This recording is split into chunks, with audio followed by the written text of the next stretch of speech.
Hey everyone, how are you? Happy Friday. I posted last night and I said I was gonna share some news today, and here I am. My journey as a mom has been incredible, and I know I had some challenges earlier on, and that was because I was working full time in the military, and my husband was also working full time in the military. So had some challenging times with separation from her, and just trying to be there and not having mom guilt at those times when I'm not able to be there. But all is well now. I am just grateful at the opportunity to be able to raise her the best way that I know how to, with old school tradition, the way that I grew up on the islands with my great grandmother, and being around my grandparents, and then my husband being raised by a military mom, single mother. It's just been a mixture of what I see as traditions that's very valuable, and that she can carry on throughout her life when we are no longer in the same household as she is, and no longer here on earth. Prayerfully, she will still be here. With that said, discipline, good order, leadership are some of the ways, and of course, caring, being a person of integrity, and being bold and authentic and courageous. These are all characteristics that we've taught her and instilled in her, and she's done so well with all of that. And so one of the things that she wanted to do was to learn Japanese. 2.5 years ago, she asked me, "Hey mom, can we go to Japan sometime?" And I said, "Of course, babe, but you got to learn the language first." You got to be able to communicate in the with the language, and we'll take it from there. So I tell her, "Let me know what you need." She started learning hiragana and katakana on YouTube, and I didn't know that she already knew those two levels, and so she said she would definitely need help, a tutor, private tutor, when it comes to kanji. And this was after finding a notebook, a black and white notebook with kanji writing on every page. And I was like, "Whose is this, Victoria?" And she said, "It's mine, mom." I'm like, "Do you know what you're writing?" And she said, "Yes, it's the alphabet." And I was like, "Can you write your name?" And she said, "Yes, she did it. I checked it on the internet and it was the same thing." And I was just so impressed. And with that said, I got her the tutor, and that was a local tutor who had just moved from Japan a few years before. And I had a friend of mine, a fellow Jamaican, who had a church sister. And so she said that, "Hey, I know that your daughter is learning Japanese, and I have a church sister who is going to start teaching Japanese. Your daughter could be her first student." And so I was like, "Well, she's, with someone right now, but we don't mind trying, since she actually lives in Japan, and my daughter wants to go there eventually." So we tested out the tutor in Japan, and while we were still working with the other tutor, I asked her, I said, "Hey, I can't afford to be paying for both of them at the same time, so you have to choose one. Let me know which one you'd prefer to continue with, and we will go ahead and continue classes with her." So I asked her which one she prefers. She said she prefers the one in Tokyo. And I said, "Why do you prefer her?" And she said, "Because she holds me accountable for my homework." And that resonated with me. It startled me at first, because I'm like, which 13-year-old just come and said she wants the teacher who's tougher on her? And I was like, this child is special. And I already knew, but just the fact that she said that, it just brought me to a state of mind that, hey, she knows what she knows what she wants, and I'm just gonna get it for her. And so she chose the one in Tokyo, and within 9 months, I mean, I've been getting progressive reports, reports on her progression. But then when the 9th month came, we were in San Francisco, and we were gonna visit the Japanese market, or in Japantown, and all these things that we were gonna do.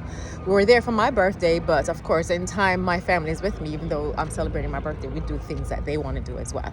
So that was one of the things I told Victoria that we could do, and she got a report from her teacher, and the teacher spoke with me and said, I'm gonna go this way because it's a little noisy on that side.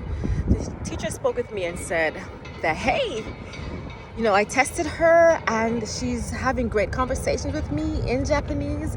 I think it's time for her to come to Japan.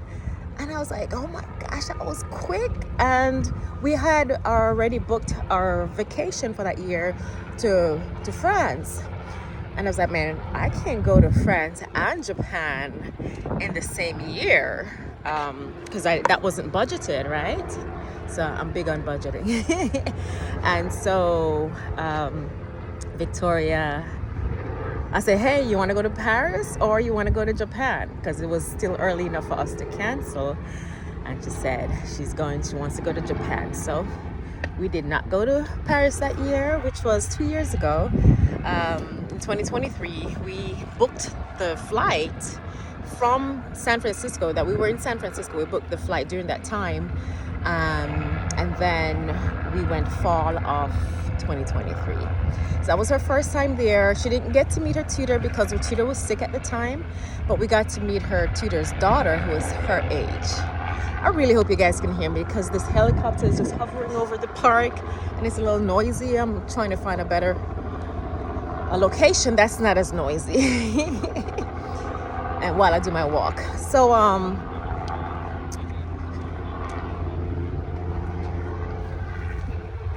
yep, some cops are summoning me to move around from a different location. What's going on? I'm trying to figure out, we have something going on over here. If you could just stay on this side of the park. Got you, no worries. Yeah, sounds good. Thank you. All right. Will the helicopter be over here too? Yeah, as soon as the helicopter leaves, it means we're done and you're good. Got you. Okay, I'm gonna go to my car. It's noisy and I'm recording. Thank you. Yeah, so apparently something is going on at the park, and then the cops are here. So I'm gonna go sit in the car. Man, that's halting my walk. But he said once the helicopter is gone, then I should just go ahead and I can come out of the car and continue my walk. But yeah, perhaps I should pause this, but it looks like a helicopter is going away. Maybe they found what they needed or the information that they needed. See? Yeah. Anyways, well, this is gonna be a long video, but where were we? Okay, so I booked the flight to Japan. We were going to Japan. That was my second time, my husband's second time, and Victoria's first time. October of 2023. Got to Japan. The tutor was sick and her daughter was available. Her daughter met up with us, took the train by herself. And her and Victoria are the same age, and we were just excited that Victoria now has a friend in Japan. They looked alike because the daughter, she's half Ghanaian, and mom is Japanese. And so her and Victoria looked like they were siblings, honestly. So it was just so neat seeing them together, and Victoria in her initial stages practicing Japanese, and the excitement in seeing both of them. Victoria and the daughter, Ruby, they would cover their mouths when they're talking to each other, and it's just like it's a gesture that I see in the Japanese culture, especially amongst girls, and that was pretty neat to see. So Victoria She loved the time in Japan. She was like, Mom, I really don't want to leave. I'm not ready to leave. I wish I could stay here. And I was like, well, let's take it one trip at a time, and we'll go from there, continue learning, and then take the proficiency test, and we'll see, from there. Pass the test first, and then we can talk about doing anything for a longer period of time in Japan. Last year, so we went back last year, 2024, October again. We went for a second trip as a reward for her doing very well in school. And my husband didn't come this time. It was just a girls' trip, and we were invited to stay at the family's house.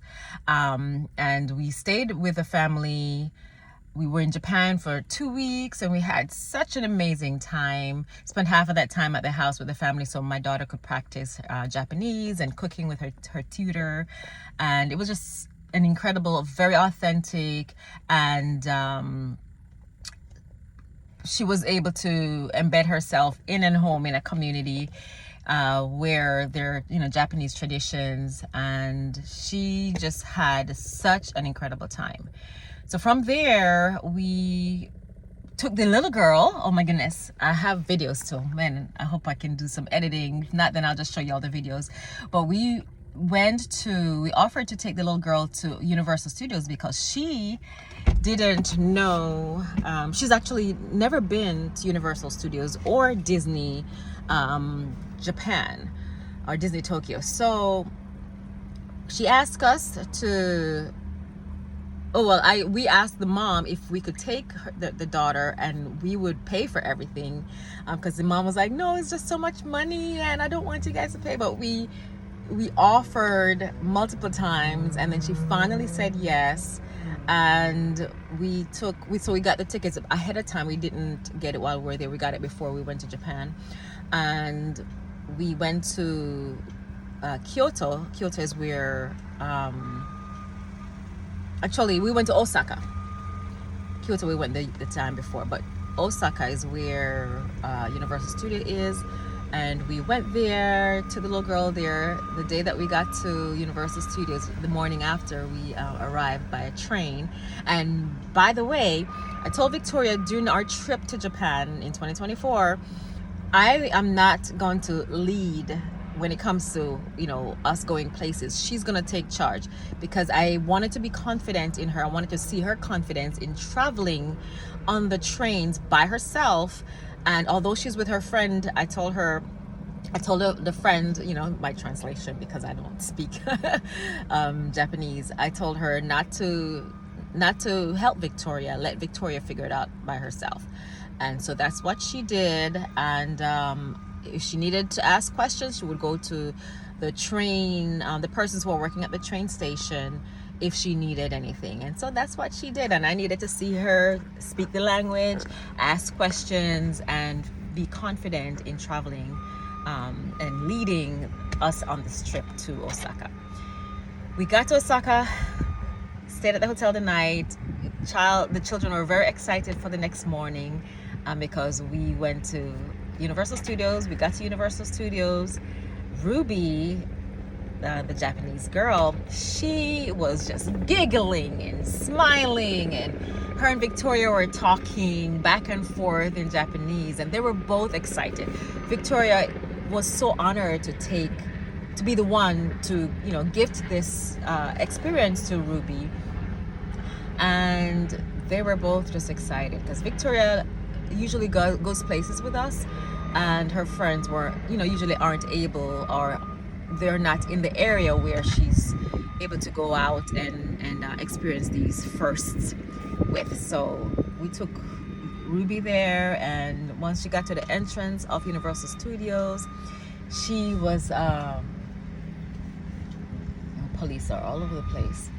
Once she got to the entrance of Universal Studios, and she saw the sign, she was just giggling, hand over her mouth, and you had to have been there. And as a mom, I just had goosebumps. The joy I gained from seeing the joy in her and Victoria made me feel like super blessed that I was able to grant this gift to this little girl.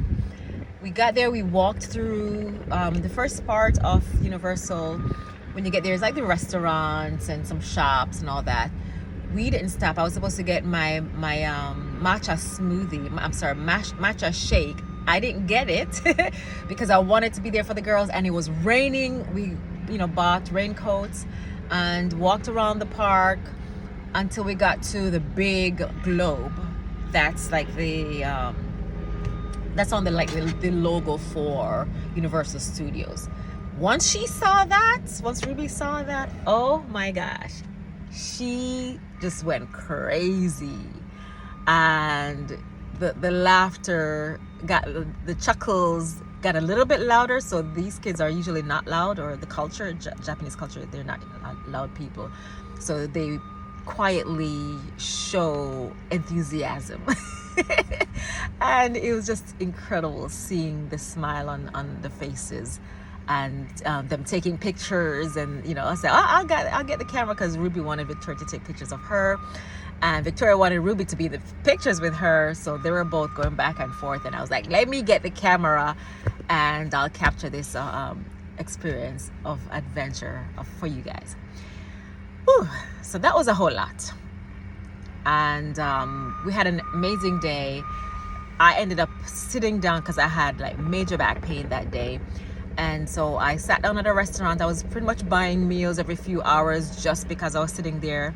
It was cold out and it was raining, and the girls said they can go off by themselves, which is very typical in Japan for young people to be by themselves or with a battle buddy, because it's pretty safe. So Victoria and Ruby were away and checked on me. I told them just check in every hour, let me know that they're okay, going on the rides by themselves. And such an amazing time. And with that said, we had a great time. Ruby said that was like the best thing she's ever done, the best time she's ever had. And I was grateful that we were able to give that to her. And her mom thanked us, her parents thanked us, and it was just a time where we will never forget. It's memorable. We'll never forget. And so from there, we got back from Japan, and my daughter said, she would continue to study for this proficiency test. December 1st was the test date, and we had to go all the way to Miami for her to take the test. And so she was taking the test, and is this training that's going on? What in the world? Okay, this is for real. I'm gonna go for stray bullets. Oh my Lord. I'm gonna go. All right, guys, I'm gonna have to get back on here because they have dogs, they have the weapons out, and I'm not gonna be one of those persons filming knowing that this can get really nasty. Okay, they're over there, and I'm gonna leave. I'll talk to you guys later.